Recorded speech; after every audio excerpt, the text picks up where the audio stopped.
সুনিতাজ ওয়ার্ল্ডের দ্বাদশী স্পেশাল ব্লগে তোমাদের সকলকে স্বাগত জানাই। তো এখন আমি ঠাকুরকে সাজিয়ে নেব ফুল দিয়ে।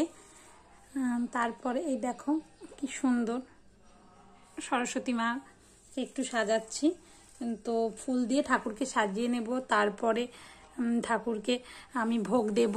তো কি করি না করি সেটা আমি তোমাদের সাথে অবশ্যই শেয়ার করব, তো পুরো ব্লগটা কিন্তু দেখতে থাকবে।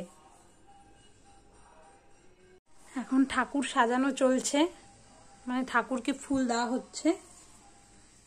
কালকে মালা এনেছিলাম একাদশীতে, যেহেতু বাজার গেছিলাম তাই কালকে মালা এনেছিলাম সব ঠাকুরের জন্য। তো আজকে তো সেই মালা নেই, কিছু এই যে গাঁদা ফুল আছে, তো এই ফুলগুলো দিয়ে আমি এখন ঠাকুরকে সাজিয়ে নেব।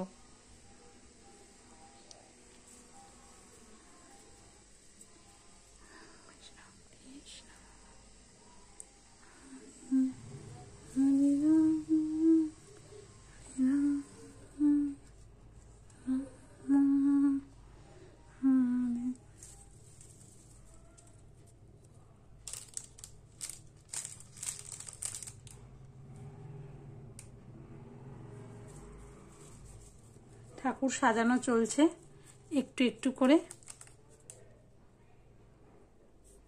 এবার ঠাকুরকে ভোগ দেব, তারপর কি করি সেটা তোমাদের সাথে শেয়ার করব। আমার ঠাকুরকে পুজো দেওয়া হয়ে গেছে।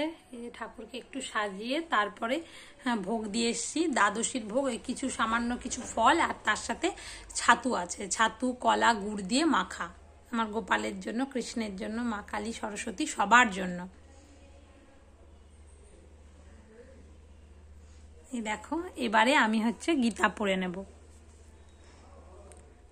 কভু নাহি লিপ্ত হন কর্মফলে যিনি, আকাশ সকল স্থানে আছে বিদ্যমান, সকল বস্তুর মধ্যে তার অবস্থান। কত সুন্দর কথা, যে আকাশ তো সকল স্থানে দেখা যায়, সকল বস্তুর মধ্যেই তো আকাশ থাকে।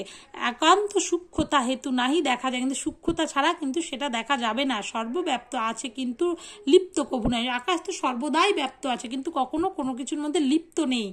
আত্মা সেই রূপ আছে দেহে বিদ্যমান, আত্মাও সেই রূপ দেহে একইভাবে বিদ্যমান রয়েছে। দেহের দোষে বা গুণে কভু লিপ্ত কভু নন। একমাত্র সূর্য করে জগৎ প্রকাশ, পরমাত্মা হতে তথা ভূতের বিকাশ। বিশ্ব মাঝে যারা করে আত্মদর্শন, মানে এই বিশ্ব মাঝে যারা নিজেকে দেখতে পায়, সংসার মাঝারে তারা না আসে কখন, তারা আর সংসারের মাঝারে ফিরে আসে না। ক্ষেত্রজ্ঞ বিভাগ সরল ভাষায় পদ্যছন্দে রচে শশী, ত্রয়োদশ অধ্যায়। আজকে সকাল সকাল আমি বানাচ্ছি বেলের শরবত। বেলটা অনেকে পুড়িয়ে নেয়, অনেকে আবার পাকা বেল হলে প্রপার। তো এমনি বেল দিলাম, বেল দেওয়ার পরে সেখানে যে যতটা মানে গাঢ় খাবে সে সেই রকম অনুযায়ী জল দেবে। তো আমি সেই জল দিয়ে নিয়েছি, জল দিয়ে পুরো এই যে বেলের এই যে ছিবড়াগুলো হয় না, এগুলোকে তো পুরো বেছে ফেলে দিতে হয়। এর মধ্যে আমি একটু গুড় দিয়ে দিলাম। যারা মিষ্টি পছন্দ করে তারা গুড় দেবে, যারা পছন্দ করে না তারা দেবে না। আমি একটু গুড় দিয়ে নিই, আমি গুড় দিয়েই খাই। তো গুড় দিয়ে ব্যাস ভালো মতো হয়ে গেল। তারপরে আমি বিষয়টাকে একটু ছেঁকে নেব। ছেঁকে নিলে যে ছিবড়াগুলো থাকে সেই ছিবড়াগুলো কিছুই থাকবে না। এই যে ছেঁকে নিব।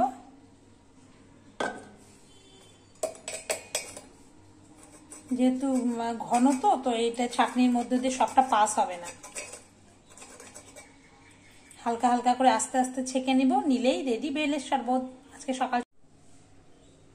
এই যে সকালটা আজকে শুরু করব বেলের শরবত দিয়ে। পেটটা বেশ ঠান্ডা লাগবে।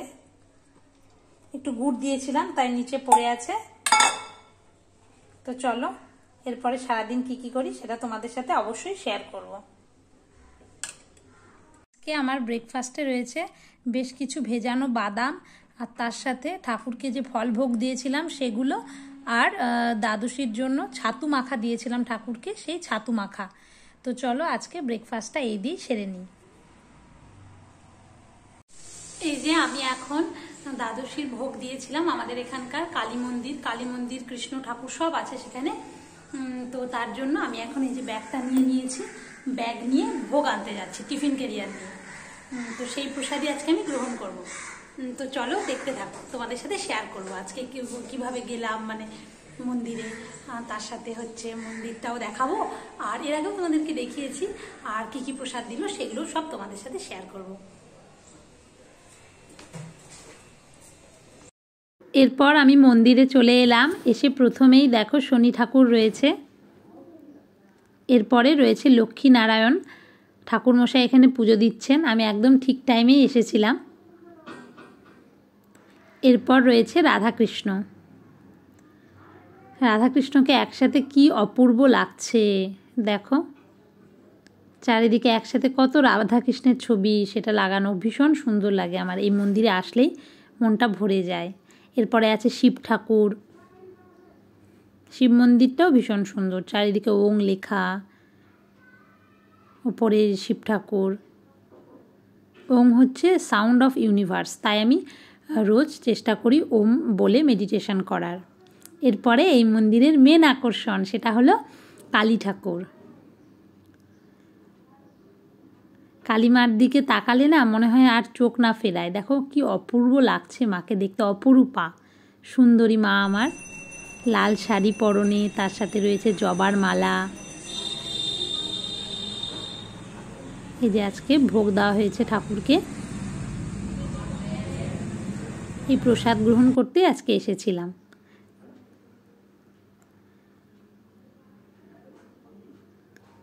কে বলে যে মা কালো কালো সুন্দর নয়, মা যখন কৃষ্ণ যখন সাজে কি অপূর্ব লাগে, যখন মা কালীও তো কালো, কিন্তু কি অপূর্ব লাগে, অথচ যারা কালো হয় যে সমস্ত মেয়েরা তাদেরকে কতই না অবহেলা সহ্য করতে হয়। যাই হোক, এবার আমি তোমাদেরকে দেখাচ্ছি এই মন্দিরটা, যে মন্দিরে আমি আসি সেই মন্দিরটা একটু বাইরে থেকে দেখানোর চেষ্টা করছি। এখানে বিভিন্ন ঘর রয়েছে, সেই ঘরগুলোতেই সব ঠাকুর থাকে, আর এখানে বেশ কিছু মানুষও এসে জমা হয়েছে যাতে ওনারা প্রসাদ পান তার জন্য। তো দেখো আজকে প্রসাদে নানান রকম পদ রয়েছে, তো এই প্রসাদটা দেওয়া হয়েছে, এটা আমি এখন আমার যে টিফিন ক্যারি এনেছি সেই টিফিন ক্যারিতে ঢেলে নেব।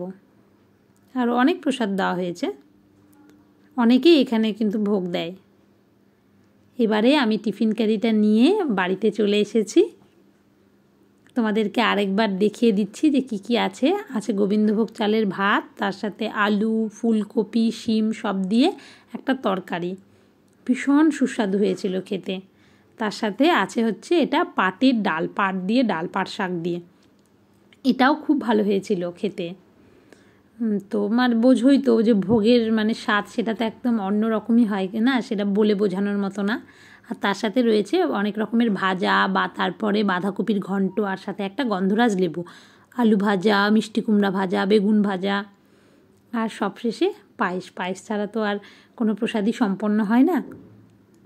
তো আমি এগুলো আজকে খেতে থাকি, আর তার সাথে সাথে পুরো ব্লগটা শেষ করছি। তোমাদের কেমন লাগলো অবশ্যই কমেন্টে জানাবে, আর ভালো লাগলে চ্যানেলটি সাবস্ক্রাইব করবে।